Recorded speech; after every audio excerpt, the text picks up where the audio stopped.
भाई लोग, मैं एक नया मनहुआ शुरू करने का सोच रहा हूं जिसका नाम है अबैंडन्ड सन इन लॉ। ये एक नया मनहुआ है जो मुझे अच्छा लगा।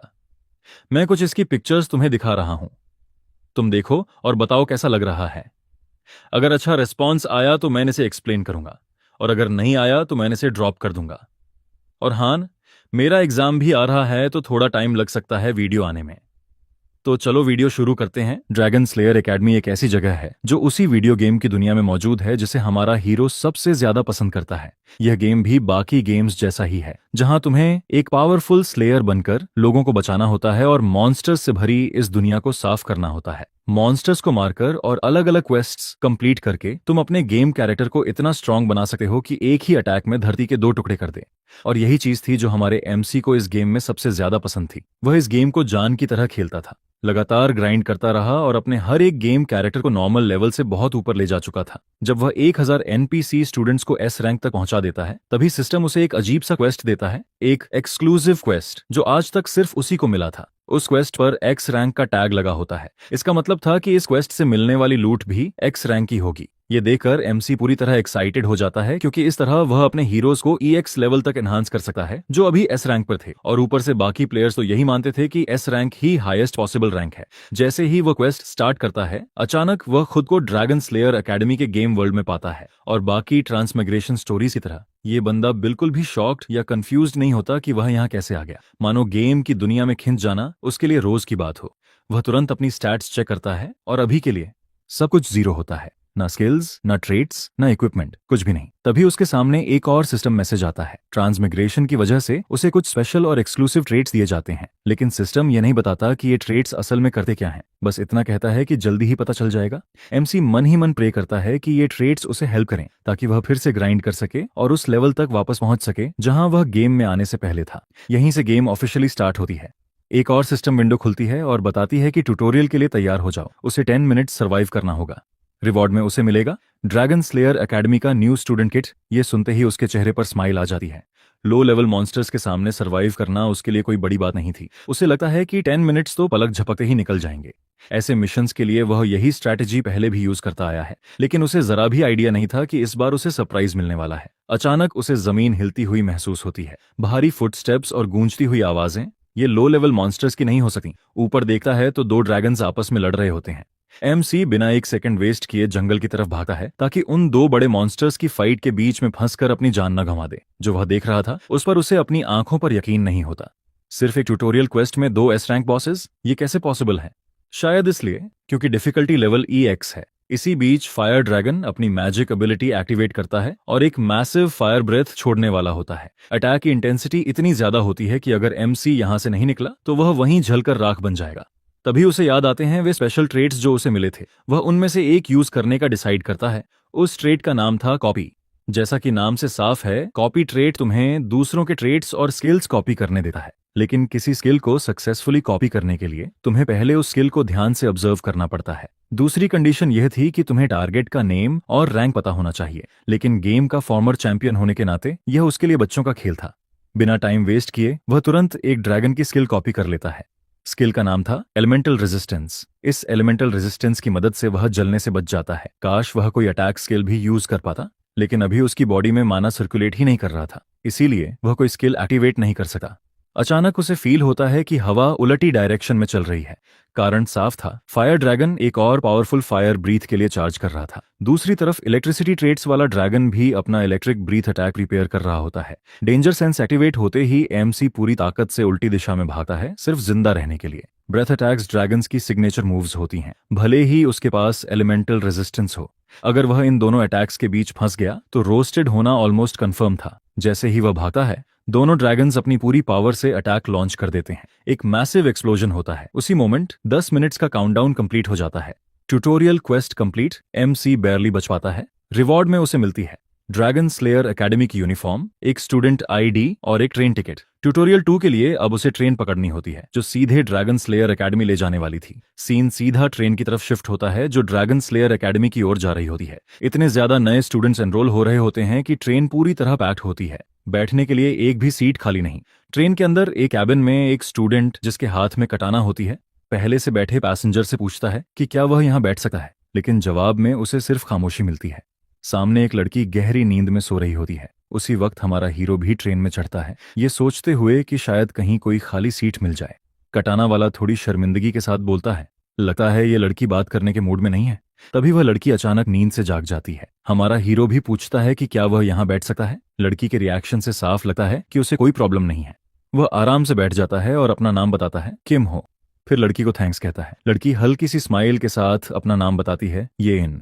ये सब देखकर कटाना वाला अंदर ही अंदर टूट जाता है। लड़की ने उससे एक शब्द भी नहीं बोला और इस बंदे को तुरंत बैठने दे दिया। बिना किसी ने पूछे वह खुद ही अपना नाम बता देता है, मेरा नाम गोहन वू है। ये इनकी तरफ से फिर से सिर्फ साइलेंस मिलता है। खैर वह भी चुपचाप बैठ जाता है, कम से कम सीट तो मिल गई थी। किम हो। गोहन वू से कैजुअली पूछता है कि क्या वह भी ट्रेन पकड़ने में लेट हो गया था। कटाना वाला बड़े गर्व से बताता है कि रास्ते में उसने 2 ड्रैगन्स देखे थे। किम को भी याद आता है कि उसने भी वही 2 मॉन्स्टर्स देखे थे, लेकिन उसका एक्सपीरियंस कुछ खास अच्छा नहीं था। वह उसे याद भी नहीं करना चाहता।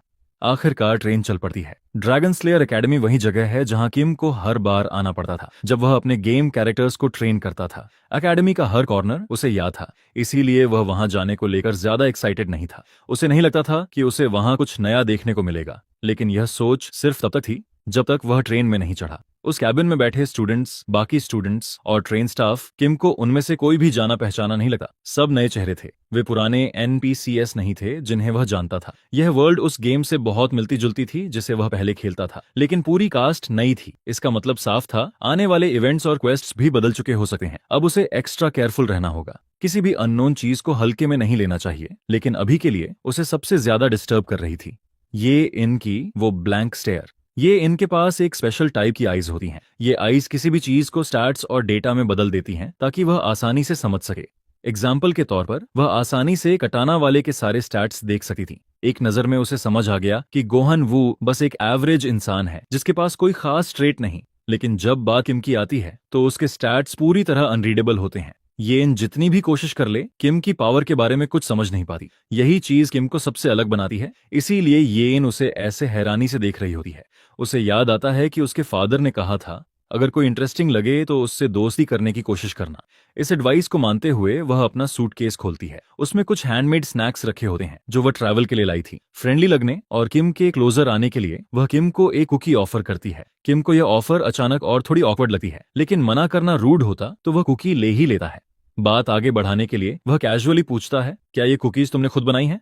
ये इन स्माइल करके हाँ में सिर हिलाती है। अब समझ आता है टेस्ट इतना एवरेज क्यों था। किम फिर अपना फोकस गोहन वू की तरफ करता है और पूछता है, तुम ये अजीब सी लॉन्ग सोर्ड अपने पास क्यों रखते हो? कटाना वाला गर्व से बताता है कि यह एक सेक्रेड रेलिक है, उसके मार्शल सेट का फैमिली हेयरलूम। ये अभी सील्ड है क्योंकि वह अभी इसके सील को तोड़ने लायक स्ट्रांग नहीं हुआ। जब तक वह इसे समझने और कंट्रोल करने लायक नहीं बनता, तब तक वह एक नॉर्मल आयरन सोर्ड ही यूज करेगा। इसी बीच एक ब्लॉन्ड बालों वाला बंदा कैबिन में घुस आता है। चेहरे पर बड़ी सी स्माइल, इतनी ज्यादा कि कैबिन की हवा ही बदल जाती है। वह भी खाली सीट ढूंढ रहा होता है। किम को नॉइजी लोग पसंद नहीं और यह बंदा तो कुछ ज्यादा ही शेडी लग रहा था। किम को साफ पता था यह सिर्फ सीट के लिए नहीं आया है। वह सीधे पूछता है, सच बताइए आप यहाँ क्यों आए हैं? सूट पहना हुआ बंदा थोड़ा घबरा जाता है। उसकी पोल खुल चुकी थी। वह अपने कोट से एक बिजनेस कार्ड निकालता है और इंट्रोड्यूस करता है, शिन ब्योंगचुल। यह बंदा लोगों को इलीगल सर्विसेज बेचता है और वो सारी चीजें भी जो एक आम इंसान डेली यूज में करता है। वह कॉन्फिडेंटली बोलता है, सही दाम दो, जो चाहिए वो ला दूंगा। किम को इस आदमी पर पूरा शक होता है। ये स्नेक टाई वाला बंदा अपनी सर्विसेज की तारीफ करते नहीं थका। किम पहले ही देख चुका था, ये बंदा इलीगल धंधा छुप छुपा कर करता है। अथॉरिटीज अभी भी इसे पकड़ने की कोशिश में लगी होती हैं। बात करते हुए यह बंदा बार बार बाहर देखता रहता है जैसे कोई उसका पीछा कर रहा हो। वह सफाई देता है कि ऐसा कुछ नहीं है, लेकिन साफ दिख रहा था दाल में कुछ तो काला है। वह निकलने लगता है, लेकिन देर हो चुकी थी। जैसे ही वह निकलने की कोशिश करता है, उसी पल डिसिप्लिनरी कमेटी वहां पहुंच जाती है। अब ब्योंगचुल को साफ समझ आ जाता है, उसकी तो पूरी तरह लग चुकी है। ये डिसिप्लिनरी कमेटी असल में स्टूडेंट्स की ही बनी हुई एक कमेटी होती है जो एकेडमी के अंदर लॉ और ऑर्डर संभालती है। और इस गेम की दुनिया में ऐसा लगता है जैसे इनके पास गवर्नमेंट से भी ज्यादा पावर है। बिना टाइम वेस्ट किए वे अपनी अथॉरिटी दिखाते हुए ब्लॉन्ड बंदे से कहते हैं कि वह अपनी जगह से हिले नहीं और जो भी इलीगल आइटम्स उसके पास हैं सब तुरंत सरेंडर कर दे। बेचारा ब्योंगचुल अपना बचाव करने लगता है। वह कहता है कि उसका क्राइम इतना छोटा सा है, लेकिन उसके साथ ऐसा ट्रीट किया जा रहा है जैसे वह कोई साइको सीरियल किलर हो। लेकिन कमेटी की हेड जरा भी सॉफ्ट नहीं होती। कोऑपरेट न करने पर वह उसे तुरंत एक पावरफुल इलेक्ट्रिक शॉक देती है। यह लड़की एक लाइटनिंग टाइप मेज होती है। किम को वह काफी यूनिक लगती है क्योंकि लाइटनिंग टाइप मेजेस बहुत रेयर होते हैं। और सबसे बढ़िया बात, किम के पास अभी एक कॉपी स्किल स्लॉट खाली होता है, मतलब ये परफेक्ट चांस है उसकी स्किल कॉपी करने का। किम डिसाइड करता है कि उस बेकार सी कुकी को अब काम में लाया जाए। वह जानबूझकर कुकी नीचे गिरा देता है। बाहर से देखने में लगता है कि किम कुकी गिरने का बहाना बना रहा है, लेकिन असल में वह कुछ और ही प्लान कर रहा होता है। इसी बीच डिसिप्लिनरी कमेटी की लीडर ब्युंगचुल को सबक सिखाने का पूरा मन बना चुकी होती है। जब वह बंदा फिर से कोऑपरेट करने से मना करता है तो अब उसके पास कोई ऑप्शन नहीं बचता। अब घी निकालने के लिए उंगली टेढ़ी करनी ही पड़ेगी। वह एक बिजली की चिड़िया फेंकती है, हमिंगबर्ड के शेप की लाइटनिंग बोल्ट। अटैक सीधा ब्युंगचुल के जिस्म को चीर देने आ रहा होता है। लगता है अब तो इसका काम तमाम, लेकिन तभी हमारा हीरो आगे बढ़ता है और उस लाइटनिंग अटैक को अपने हाथ से पकड़ लेता है, ब्युंगचुल को लगने से ठीक पहले। यह देखकर कमेटी वाली लड़की पूरी तरह शॉक हो जाती है। किम कैबिन से बाहर निकलते हुए कंप्लेन करता है, आप लोगों के इस हंगामे की वजह से मेरी प्यारी कुकी गिर गई। लड़की को समझ ही नहीं आता कि यह लड़का किस तरह की नॉनसेंस बोल रहा है, लेकिन किम जो चाहता था वह कर चुका था। उसने lightning attribute magic skill copy कर ली थी। स्किल का नाम था हमिंगबर्ड। किम दुखी आवाज में बोलता है कि उसकी सबसे प्यारी चीज, एक कुकी, बर्बाद हो गई और इसकी जिम्मेदारी अननोन स्टूडेंट काउंसिल वालों पर जाती है।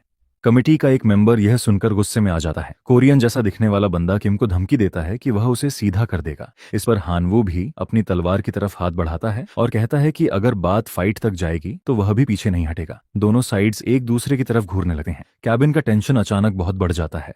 देखना बस ये था, पहले कौन हिलेगा। तभी कमेटी की लीडर अपने एंग्री मेंबर को रोक देती है। वह डिप्लोमेसी का रास्ता अपनाती है। किम हो को उसकी इनवैल्यूएबल कुकी के नुकसान के बदले एक फ्री डिजर्ट कूपन दे देती है। किम ये डील पाकर तुरंत खुश हो जाता है और बेचारा ब्युंगचुल पूरी तरह अकेला रह जाता है।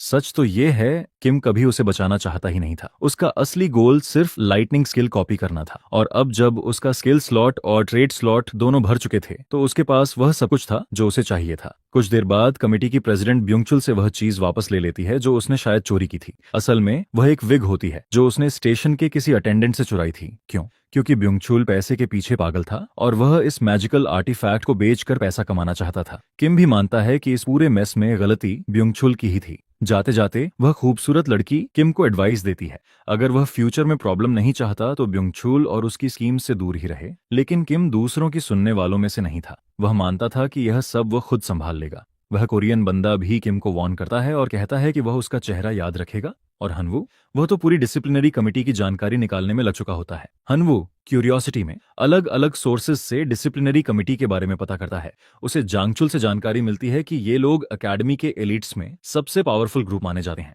इनकी करंट प्रेसिडेंट वही लड़की है जो हमिंगबर्ड स्पेल चला रही थी। उसका नाम है सॉन्ग चू ही। ये नाम इतना फेमस है कि हनवू तुरंत समझ जाता है, ये वही सॉन्ग फैमिली से है जो टोपाज टावर को कंट्रोल करती है। सिर्फ अच्छी लुक्स और फॉर्मल ड्रेसिंग ही नहीं, ये लड़की कोई ऐसी वैसी नहीं है जिससे पंगा लिया जाए। उसका दादा है थंडरलॉर्ड सॉन्ग योंगयोन। सच बताऊं तो सिर्फ उसके दादा का नाम सुनकर ही डर लगने लगा है। नाम ही ऐसा है भाई। और कमेटी लीडर के साथ जो बाकी लोग थे वे भी कोई नॉर्मल स्टूडेंट्स नहीं थे। उनमें एक था बेक, फिस्ट किंग का टॉप स्टूडेंट, फिर थी हंसोमान, सोड एम्प्रेस की डिसाइपल, और आखिर में था गम योवान, जिसका किम मजाक उड़ा रहा था। असल में वह गोल्डन लोटस पेविलियन का अकेला हेयर था। इतना सा इंट्रोडक्शन मिलने के बाद ब्युंगचुल को समझ आ जाता है कि अब उसे अपने कैबिन में वापस चले जाना चाहिए। उसके जाते ही हनवू क्यूरियोसिटी से किम की तरफ देखता है। वह कुकी वाली बात याद करता है। उसे अजीब लगता है कि किम हो सिर्फ एक कुकी के लिए इतना बड़ा रिस्क ले रहा था। किम हो उसे असली वजह बता देता है। वह असल में चूही की एपिक लाइटनिंग मैजिक को देखने आया था। कुकी तो बस एक बहाना थी। यह सुनकर हानवू पूरी तरह सरप्राइज हो जाता है। उसे लगा था कि किम हमिंगबर्ड स्पेल को ब्लॉक करके उस ब्लॉन्ड बंधे को बचाने गया था। किम फिर उससे उस स्पेल के बारे में पूछता है, तुम्हें कमिटी लीडर का स्पेल कैसा लगा?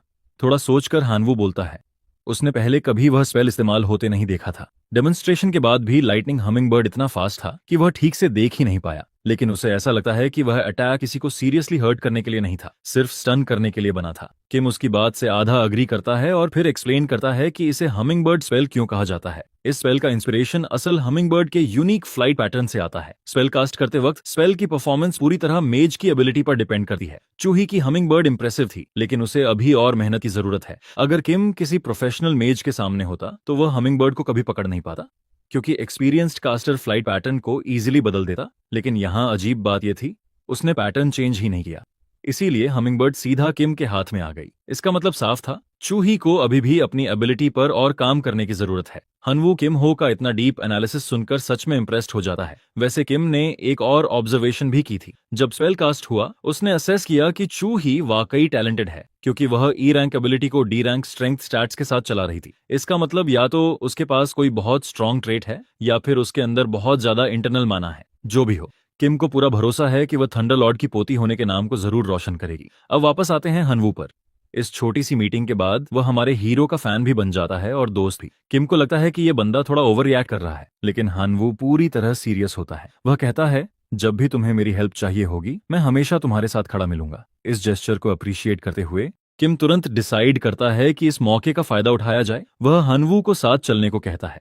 फिर किम उससे एक सिल्वर कॉइन उधार मांग लेता है। अगले सीन में ये लोग उस लोकेशन पर पहुंचते हैं जो किम ने चूज की होती है, लेकिन bad luck, machine out of order होती है। और हाँ, यह एक गैम्बलिंग मशीन थी, क्योंकि यह जगह पहले एक कसीनो हुआ करती थी। हनवू को मशीन पूरी तरह टूटी फूटी और बेकार लगती है, लेकिन किम हो वह अपनी पूरी लाइफ सेविंग्स यानी वही एक सिल्वर कॉइन जो उसने हनवू से उधार लिया था, इस मशीन पर लगाने के लिए रेडी होता है। जब वह कॉइन मशीन में डालता है तो पहले कुछ भी नहीं होता। दोनों को लगता है कि मशीन सच में ब्रोकन है, लेकिन अचानक मशीन एक्टिवेट हो जाती है। एक हिडन इवेंट अनलॉक होता है जिसका नाम होता है ब्रोकन स्लॉट मशीन। किम हो को यह सब पहले से पता था, क्योंकि उसने गेम के हर अचीवमेंट अनलॉक किए हुए थे। गोल्डन टिकट यूज करते हुए वह लीवर खींचता है और रोल पर भरोसा करता है, लेकिन रिजल्ट देकर दोनों शॉक हो जाते हैं। उसे जो मिलता है वह सिर्फ एक वाटर बॉटल होती है। ना वुडन स्टिक ऑफ डिस्ट्रक्शन, ना अनयील्डिंग फॉक्स, ना ही वो सीक्रेट अमेरिकन टेक्निक जिसे लोग अमेरिकन फार्मर शॉटगन कहते हैं। सिर्फ एक पानी की बोतल। हनवू को समझ ही नहीं आता कि किम हो आखिर कर क्या रहा है। तभी किम जल्दी से एक्सप्लेन करता है कि मशीन से कुछ भी निकालना एकेडमी रूल्स के खिलाफ है। यह सुनकर हानवू को समझ आता है कि असल में वह वॉचमैन बनकर खड़ा है, जबकि किम लगातार लेवर खींच रहा है ताकि रिवॉर्ड्स निकाल सके। हनवू सोचता है शायद ठीक है, कुछ नहीं होगा। कमिटी वाले आमतौर पर यहाँ नहीं आते, लेकिन इसे ही कहते हैं फेमस लास्ट वर्ड्स, क्योंकि अगले ही सेकंड डिसिप्लिनरी कमेटी की मेंबर सुमान वहां आ जाती है, ये चेक करने कि ये लोग क्या कर रहे हैं। वह उन्हें याद दिलाती है कि मशीन यूज करने का अंजाम क्या होता है। डिमेरिट्स। सीन पूरी तरह पलट जाता है। किम हो तुरंत हनवू से कहता है कि वह उसे थोड़ी देर बिजी रखे। सुमन हनवू से कहती है कि उसे भी पनिशमेंट मिलेगा क्योंकि वह रूल ब्रेकिंग स्टूडेंट की हेल्प कर रहा है, लेकिन सुमन डिसअपॉइंटेड हो जाती है क्योंकि हनवू को वाकई कोई फर्क नहीं पड़ता। वह अपने नए बने दोस्त के लिए इतना तो कर ही सकता है। वह अपनी तलवार निकाल लेता है। असल में वह अपनी स्किल्स सोर्ड इम्प्रेस की डिसाइपल के सामने टेस्ट करना चाहता था। सोमन भी फाइट के लिए रेडी हो जाती है। बिना समय वेस्ट किए वह एक पावरफुल थ्रस्ट के साथ बैटल स्टार्ट कर देती है। उसका हेवी अटैक हनवू आसानी से ब्लॉक कर लेता है और तुरंत काउंटर अटैक करता है, लेकिन सुमान बिना किसी प्रॉब्लम के बच जाती है। थोड़ा डिस्टेंस बनाकर वह अपने वेपन में एनर्जी भरती है और बिजली की तरह आगे बढ़ती है। वह हवा में उछलती है और अपनी पूरी बॉडी वेट नीचे गिरते हुए स्ट्राइक में डाल देती है। अटैक इतना भारी होता है कि हनवू को दोनों हाथों से उसे रोकना पड़ता है। किम यह सब देखकर समझ जाता है हनवू की सबसे बड़ी वीकनेस उसकी इंटरनल एनर्जी की कमी है, जो उसकी परफॉर्मेंस को लिमिट कर रही है। साथ ही किम यह भी नहीं चाहता कि फाइट जल्दी खत्म हो, वह तो पूरा बैटल देखना चाहता है। इसी बीच वह सोर्ड की तरफ हाथ बढ़ाता है। किम हो एक एम्प्लीफिकेशन स्पेल डालता है। यह स्पेल सोर्ड्समैन के मैजिक ओर को ग्रेड ई से सीधे ग्रेड सी तक बूस्ट कर देता है, लेकिन इस बफ की लिमिट होती है सिर्फ 1 मिनट और उसके बाद 1 आवर का कूल डाउन। यही 1 मिनट डिसाइड करेगा कि हनवू इस फाइट में क्या कर सकता है। बैटल चलती रहती है और टाइमर सिर्फ 14 सेकंड्स पर आ जाता है। यह देखकर किम हो सोचता है स्लॉट मशीन्स को लोग आमतौर पर अवॉइड करते हैं क्योंकि वे गैम्बलिंग होती हैं, लेकिन प्लेयर्स एक बात नहीं जानते, इनका एक सीक्रेट फीचर होता है गारंटीड जैकपॉट ट्रिगर। मतलब एक फिक्स नंबर ऑफ स्पिन्स के बाद रिवॉर्ड कंफर्म होता है। गेम की स्टार्ट में प्लेयर्स को 5 कॉइन्स मिलते हैं। किम अपने 4 कॉइन्स ऑलरेडी यूज कर चुका है, अब यह उसका 5th स्पिन है और उसे पूरा कॉन्फिडेंस है कि हनवू से उधार लिया गया एक्स्ट्रा सिल्वर कॉइन वह सही जगह यूज करेगा, क्योंकि सच ये है 5वें स्पिन के तुरंत बाद 6ठा स्पिन गारंटीड जैकपॉट देता है। स्लॉट मशीन आखिरकार अपनी सबसे बढ़िया चीज बाहर निकालती है, डार्क आइस क्रिस्टल रेंक्सी। लेकिन इसके साथ ही एक वार्निंग भी आती है, अगर इसे गलत तरीके से इस्तेमाल किया गया तो प्लेयर की जान भी जा सकती है। यहीं से हमारे लड़के की मुश्किल बढ़ जाती है। एक ब्लू हेयर्ड एनिमी पीछे से तलवार घुमाने ही वाला होता है, लेकिन किम पहले से तैयार रहता है। उसे पता होता है कि उसका भरोसेमंद दोस्त मदद के लिए आएगा और सच में हनवू उस अटैक को डिफ्लेक्ट कर देता है। हाँ, इस प्रोसेस में उसकी आयरन सोर्ड टूट जाती है और साथ ही बफ का टाइम भी खत्म हो जाता है। लेकिन सबसे बड़ा शॉक तब लगता है जब किम लिटरली डार्क आइस क्रिस्टल को पी जाता है। वार्निंग बोर्ड पर लिखी सारी चेतावनियों के बावजूद तुरंत ही सिस्टम उसकी बॉडी पर फ्रोजन स्टेटस लगा देता है। जैसा सोचा जा सकता है, भाई सीधे घुटनों पर गिर जाता है। किम हो के केस में फ्रोजन स्टेटस लगते ही तुरंत हट भी जाता है और फिर दोबारा लग जाता है, फिर हट जाता है। ये एक एंडलेस लूप बन जाता है। सिर्फ 1 सेकंड बाद किम हो ऐसे खड़ा हो जाता है जैसे कुछ हुआ ही नहीं हो। कमिटी मेंबर और हनवू दोनों पूरी तरह स्टन रह जाते हैं। थोड़ी देर बाद हनवू पूछता है कि उसने लड़ाई में आखिर पिया क्या था। किम हो कैजुअली जवाब देता है, माना रिप्लेनिशिंग एलिक्सिर था। अब अगर स्लॉट मशीन के यूनिक सिक्स्थ स्पिन की बात करें तो सीन सच में अजीब है। वही डार्क आइस क्रिस्टल, ये बिगिनर्स के लिए इतना डेडली होता है कि सीधी हॉरिफिक डेथ हो जाती है। इतनी पावर कि उंगली के नाखून जितना छोटा टुकड़ा भी पूरी बॉडी को आइस स्टैच्यू में बदल देता है। समझो मेडुसा की पेट्रिफिकेशन। बस फर्क इतना है कि यहाँ तुम अपनी मौत खुद पी रहे हो। लेकिन चाहे जितना डेडली हो, किम हो साफ कहता है कि वह इस रूल का एक्सेप्शन है। क्यों? क्योंकि उसके पास एस रैंक एलिमेंटल रेजिस्टेंस है, वही ट्रेट जो उसने ट्यूटोरियल क्वेस्ट में एस रैंक ड्रैगन से कॉपी किया था। इसी वजह से उसकी बॉडी फ्रोजन स्टेटस को बार बार अप्लाई और रिमूव कर रही है और उसे कोई नुकसान नहीं हो रहा। और सिर्फ यही नहीं, उस क्रिस्टल के इफेक्ट से उसका माना लगातार बढ़ भी रहा है। कमिटी मेंबर को संभालने के लिए भाई अपनी ultra pro max giga chart skills दिखाता है और एक फेक एक्सप्लेनेशन देकर उसे पूरी तरह कंफ्यूज कर देता है। इस बीच हानवू बड़ा खुश होता है। उसे लगता है कि उसने किम की मदद की और साथ में सोर्ड क्लास के स्टूडेंट्स के सामने अपनी स्किल्स भी टेस्ट कर ली। किम हो उसका शुक्रिया करता है। उसकी मदद के बिना वह सिक्स्थ स्पिन कभी नहीं कर पाता। सोमन भी किम हो की फाइट में इस्तेमाल हुई एम्पलीफिकेशन स्किल से पूरी तरह इंप्रेस हो जाती है। लेकिन किम साफ कर देता है कि वह इस स्किल को जब चाहे तब यूज नहीं कर सकता क्योंकि इस पर कूलडाउन है। ये सुनकर हानवू को भी समझ आ जाता है कि इतनी पावरफुल स्किल की कोई ना कोई लिमिट जरूर होगी। और वहीं दूसरी तरफ स्लीपी हेड येन उनकी बातें मुश्किल से समझ पा रही होती है। वैसे भी अब ट्रेन अपने डेस्टिनेशन डंजन आइलैंड पर पहुंचने वाली होती है। ये ट्रेन का आखिरी स्टेशन है। डंजन आइलैंड अपने अनगिनत डंजन्स के लिए फेमस है। पहले ये जगह क्रिमिनल से भरी रहती थी जहां कोई लॉ नहीं था। सब कुछ तब बदला जब ड्रैगन स्लेयर, पहला और सबसे लेजेंडरी हीरो, इस आइलैंड पर आया।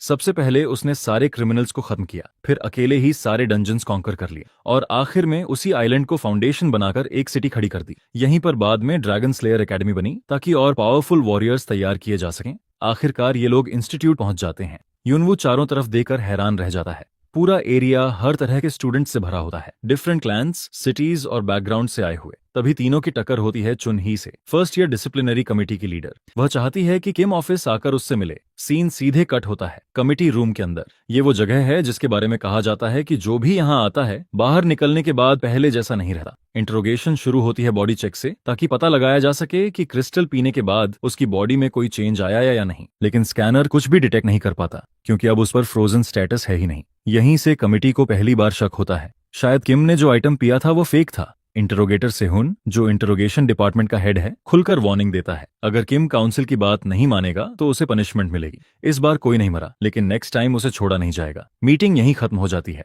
लेकिन चुन ही के लिए ये सब बेहद फ्रस्ट्रेटिंग होता है। उसे लगता है कि दाल में कुछ तो काला है। उन्हें समझ नहीं आता कि किम ने मशीन चलाई ही क्यों, अगर उसका इरादा फॉरबिडन आइटम लेने का नहीं था। और सबसे अजीब बात, उसने सबके सामने आइटम पी भी ली और स्कैनर ने कुछ भी नहीं पकड़ा। अपनी ऑब्जर्वेशंस के बेस पर चुन ही मान लेती है कि इस लड़के ने कोई इलीगल स्किल ली है। वह सजेस्ट करती है कि मैग्नीफाइंग ग्लास से उसकी स्किल्स चेक की जाए। सेहुन मान जाता है, लेकिन प्रॉब्लम भी बताता है अगर कुछ नहीं निकला तो उल्टा कमेटी के लिए प्रॉब्लम बन जाएगी। मैग्नीफाइंग ग्लास लगाने से पहले पूरी तरह श्योर होना जरूरी है। चुन ही तुरंत अपनी गलती समझती है और माफी मांग लेती है। सीनियर उसे शांत रहने की सलाह देता है और एंट्रेंस सेरेमोनी में जाने को कहता है।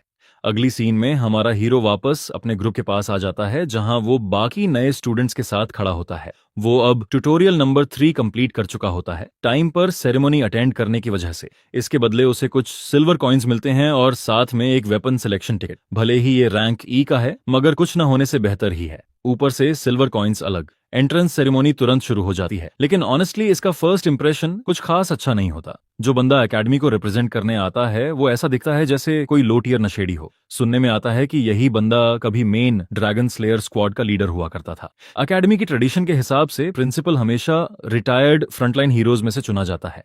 अपने प्राइम टाइम में ये बंदा फैंसी सोर्ड लेकर सारे हीरोज में टॉपर था। लुक्स को छोड़ दें तो बंदा सच में बहुत पावरफुल था। फनी बात यह है कि ये बंदा बदनाम भी है क्योंकि एक सेंटेस ने इसे रिजेक्ट कर दिया था और कुछ लोग तो कहते हैं कि ये सब अभी हाल ही में हुआ है। अब समझ आता है कि भाई ऐसा क्यों लगता है जैसे फ्रेंड जोन के खिलाफ जंग लड़ रहा हो। खैर, प्रिंसिपल नए स्टूडेंट्स को एकेडमी में वेलकम करता है। वो एकेडमी का बेस पर्पस समझाता है, हीरोज को ट्रेन करना ताकि वो ड्रैगन्स को मार सकें और असली ड्रैगन स्लेयर्स बन सकें। पहले हीरो ने वर्ड स्लेइंग पर बहुत जोर दिया था ताकि हर स्टूडेंट समझ सके कि ड्रैगन स्लेयर बनना कितना इंपॉर्टेंट है। किम हो समझता है कि ये बस नॉर्मल वेलकमिंग स्पीच होगी, लेकिन कसम से इतनी लंबी और बोरिंग स्पीच होती है कि आधे स्टूडेंट्स वहीं खड़े खड़े सो जाते हैं। आखिरकार वो बंदा अपनी स्पीच खत्म करता है। अनाउंसमेंट खत्म होती है। सिर्फ एक ही बंदा एक्साइटेड पपी की तरह दिखता है और वो है हनवू।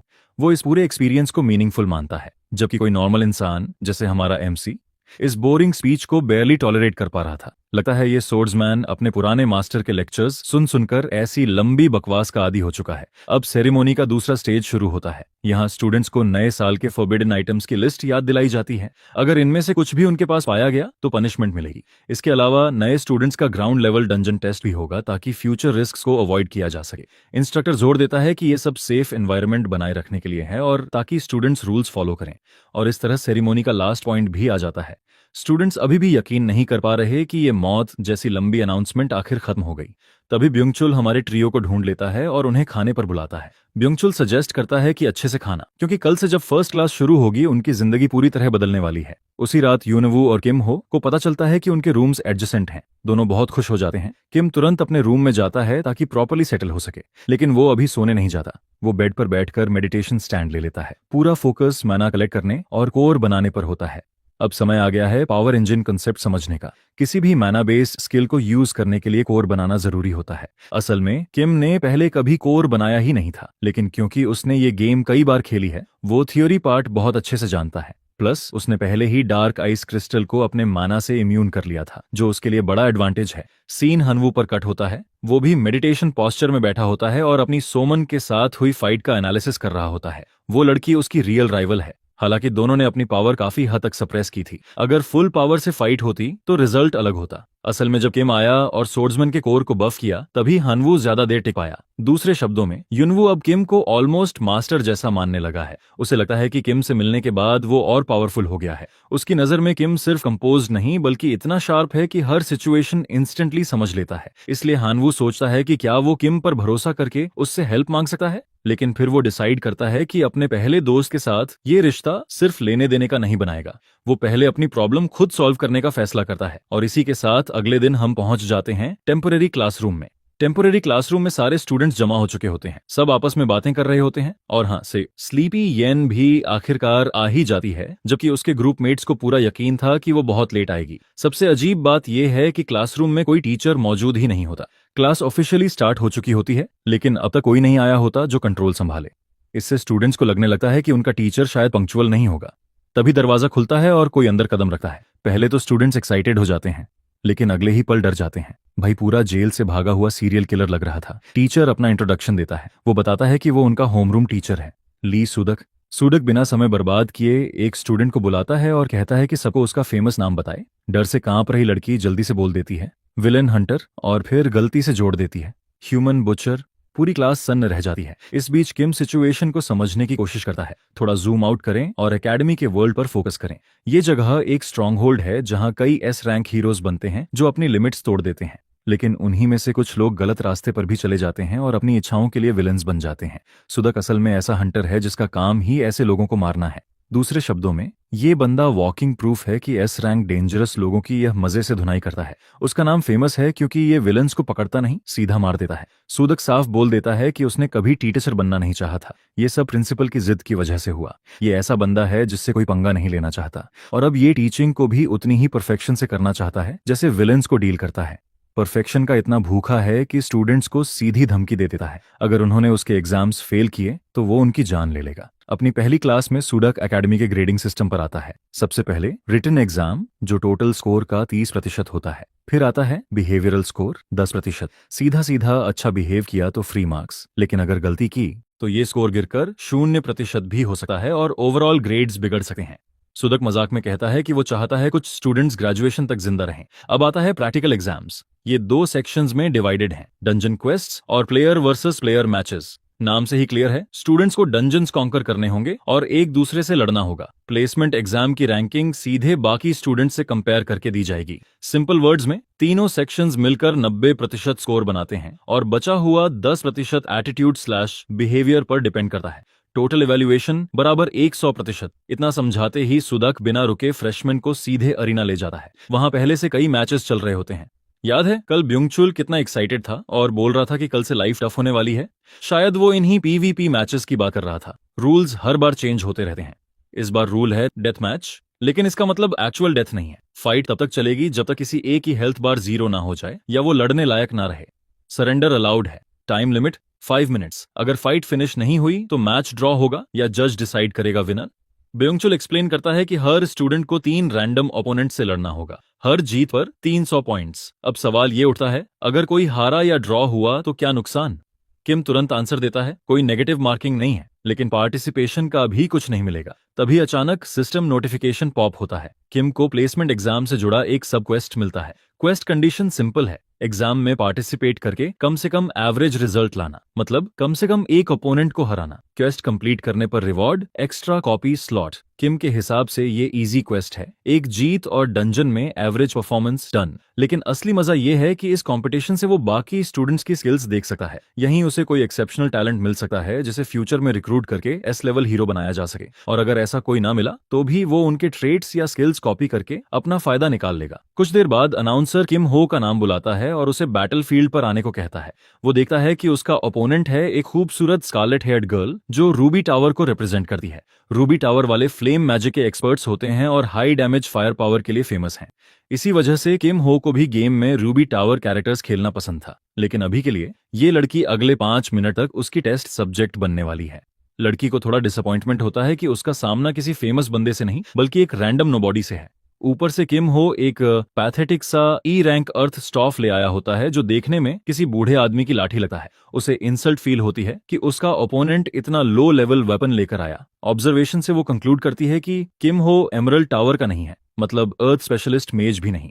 वो सोचती है कि शायद ये सिर्फ सपोर्ट मैजिक चलाएगा, लेकिन फाइट शुरू हो जाती है। जैसे ही फाइट शुरू होती है, जानवा ये मान लेती है कि उसका सामना एक सपोर्ट टाइप कास्टर से है, इसलिए वो बिना वक्त घमवाए सीधा एक पावरफुल कंबस्शन स्पेल तैयार करती है। उसका प्लान साफ होता है, 1 मूव, फाइट, खत्म। जैसे ही वो स्पेल कास्ट करती है, पूरा ऑडियंस रूबी टावर की इस रिप्रेजेंटेटिव से इंप्रेस हो जाता है। लेकिन अगली ही पल जानवा खुद शॉक में चली जाती है। उसका ओपोनेंट बिल्कुल भी डैमेज नहीं लेता। वो 1 हिट किल एक्सपेक्ट कर रही थी, लेकिन यहाँ तो स्क्रैच तक नहीं आता। स्मोक हटा है और हमारा हीरो हल्की सी स्माइल के साथ उसके कंफ्यूज्ड चेहरे को देख रहा होता है। फाइट जारी है और जानवा अब नर्वस हो जाती है। उसके दिमाग में सवाल आता है, उसका अटैक फेल कैसे हुआ? वो सोचती है कि शायद उसके ओपोनेंट ने डिस्पेल एबिलिटी यूज की है। बिना देर किए वो स्ट्रैटेजी बदलती है और ऐसा स्पेल यूज करती है जिसे डिस्पेल भी नहीं कर सकता। इस बार वो चारों तरफ एक्सप्लोसिव फ्लेम कॉलम्स बना देती है ताकि किम हो किसी भी तरह एस्केप ना कर सके। लेकिन उसकी हैरानी और बढ़ जाती है क्योंकि किम हो वहां बिल्कुल वैसे ही खड़ा रहता है जैसे कुछ हुआ ही नहीं। अब जानवा पूरी तरह फ्रस्ट्रेट हो जाती है और तीसरा स्पेल कास्ट करती है, एक मैसिव फायर पिलर। ये अटैक सीधे किम हो के सिर की तरफ आता है और इम्पैक्ट पर एक भयानक आग का तूफान फट पड़ता है। इतना बड़ा फ्लेम कॉलम देकर क्राउड फिर से शॉक में चला जाता है। रूबी टावर की रिप्रेजेंटेटिव की ताकत से सब इंप्रेस हो जाते हैं, लेकिन असली कहानी इतनी सिंपल नहीं है क्योंकि एक बार फिर किम हो को कोई डैमेज नहीं होता। अब तक जानवा अपने रूबी टावर स्पेल्स पर पूरा ट्रस्ट करती आई थी और अब तक उस पर एक स्क्रैच भी नहीं। अब इस बार हमारा हीरो खुद मूव करता है। वो चून ही से सीखी हुई हमिंगबर्ड टेक्निक एक्टिवेट कर देता है। जानवा को बिल्कुल भी एक्सपेक्ट नहीं था कि एक सपोर्ट टाइप बंदे से लाइटनिंग स्पेल निकलेगा। वो किसी तरह पहले हमिंगबर्ड से बच जाती है, लेकिन किम हो मिड एयर डायरेक्शन चेंज करता है और लाइटनिंग से भरा हुआ बैक शॉट दे देता है। जानवा सीधे घुटनों पर गिर जाती है। वो हमिंगबर्ड स्पेल के पैरालिसिस इफेक्ट में फंस जाती है। अब ड्यूअल खत्म होने वाला होता है। किम हो उससे कहता है कि यहीं फाइट एंड कर दी जाए। वो जानता है कि अगर उसकी ओपोनेंट अपनी सारी टेक्निक्स सबके सामने खोल देगी तो अगले मैचेस उसके लिए मुश्किल हो जाएंगे। ये सुनकर जानवा आखिरकार सरेंडर कर देती है। पूरा क्राउड कंप्लीटली शॉक्ड रह जाता है। उनकी एक्सपेक्टेशंस पूरी तरह उलट जाती हैं। किम हो सोचता है कि वो पहले ही मैच में काफी फोकस कर चुका है। वो डिसाइड करता है कि अगले मैचेस में और भी बेटर परफॉर्म करेगा, लेकिन तभी बिना कोई रेस्ट दिए उसका नाम फिर से अनाउंस हो जाता है और इस बार उसकी ओपोनेंट है चुनही, वही स्टाइलिश एरोगेंट लड़की जो फर्स्ट ईयर डिसिप्लिनरी कमेटी की हेड है। उसका ऑरा साफ दिख रहा है और सबसे इंपॉर्टेंट बात, उसका किम हो के साथ पर्सनल इश्यू है। किम हो उसे कुछ सेकंड तक देखता है और सिर्फ उसका प्लान खराब करने के लिए फाइट शुरू होने से पहले ही सरेंडर कर देता है। सूदक उसे हार मानते देख पूरी तरह शॉक्ड रह जाता है। किम हो कामली बोल देता है कि वो अब फाइट करने की हालत में नहीं है। टीचर उसे समझाने की कोशिश करता है कि एग्जाम्स के लिए स्कोर बढ़ा ले, लेकिन किम हो को फर्क नहीं पड़ता। उसे वो एक जीत मिल चुकी है जो वो चाहता था। वो अपनी तीसरी फाइट में भी सरेंडर कर देता है। इस तरह उसका सेकंड और थर्ड लॉस हो जाता है और साथ ही वो थंडर लॉर्ड की ग्रैंडडॉटर को और भी ज्यादा इरिटेट कर देता है। चुनही गुस्से में कहती है कि किम हो कितना वीक और वीक हार्टेड है। वो बोलती है कि उसके दादा हमेशा कहते थे फाइट कन्विक्शन के साथ करनी चाहिए, और जैसे ही उसके दादा का जिक्र आता है किम हो को याद आता है कि वो कभी थंडर मोनार्क हुआ करता था। उसे लगता है कि चुन ही की पर्सनैलिटी में भी उसका ही रिफ्लेक्शन है। किसी और सिचुएशन में उसका एडवाइस काफी यूजफुल होता, लेकिन किम हो की स्पेसिफिक सिचुएशन में इसकी कोई वैल्यू नहीं और ऑनेस्टली उसे परवाह भी नहीं। किम हो उसे जीत देकर वहां से चला जाता है। चुन ही मजबूरी में इस डिसीजन को एक्सेप्ट कर लेती है, लेकिन अंदर ही अंदर उसे ये बेहद डिसअपॉइंटिंग लगता है। जाने से पहले मिस्टर रेज बेटर 9000 उसे याद दिलाता है कि वो डिजर्ट कूपन भेजना ना भूले जिसका उसने वादा किया था। ये सुनकर चुन ही को इतना बुरा लगता है कि किसी मिरेकल से कम नहीं कि वो गुस्से में वहीं फट नहीं पड़ी, लेकिन उसके अगले ओपोनेंट की किस्मत खराब होती है। यंगजी होंग कॉन्फिडेंस के साथ अरीना में उतरता है, इस उम्मीद में कि टोपाज टावर के किसी बंदे से जबरदस्त फाइट करेगा। उसे क्या पता था कि लेडी लाइटनिंग इतने खराब मूड में है। रिजल्ट भाई, वो उसे लाइटनिंग से सीधे जूस की तरह उड़ा देती है। पहली ही सेकंड में फाइट खत्म, उसका ओपोनेंट बुरी तरह जल जाता है, पूरी बॉडी पर सिवियर बर्न मार्क्स। ये सब देखकर ब्योंगचुल की नजर में चुनही का ऑरा और भी डेंजरस लगने लगा है। उसे लगता है कि किम हो ने बेस्ट डिसीजन लिया था फाइट शुरू होने से पहले ही सरेंडर करके। सबको मजा आया? ये बोलकर चुन ही उसे ऐसी नजर से घूरती है जैसे बॉम्बास्टिक साइड आई देने वाली हो। ब्योंगचुल इसे इग्नोर नहीं कर पाता, लेकिन हमारे हीरो को कोई फर्क नहीं पड़ता। या तो वो समझता नहीं या फिर सच में केयर नहीं करता। वो तो बस इम्प्रेस्ड होता है कि थंडर लॉर्ड की ग्रैंडडॉटर ने कितनी ब्रूटल फाइट दिखाई। दूसरी तरफ बाकी ऑडियंस किम हो से इरिटेटेड हो चुकी है, क्योंकि उसने अपनी सेकंड और थर्ड फाइट दोनों में सरेंडर कर दिया था।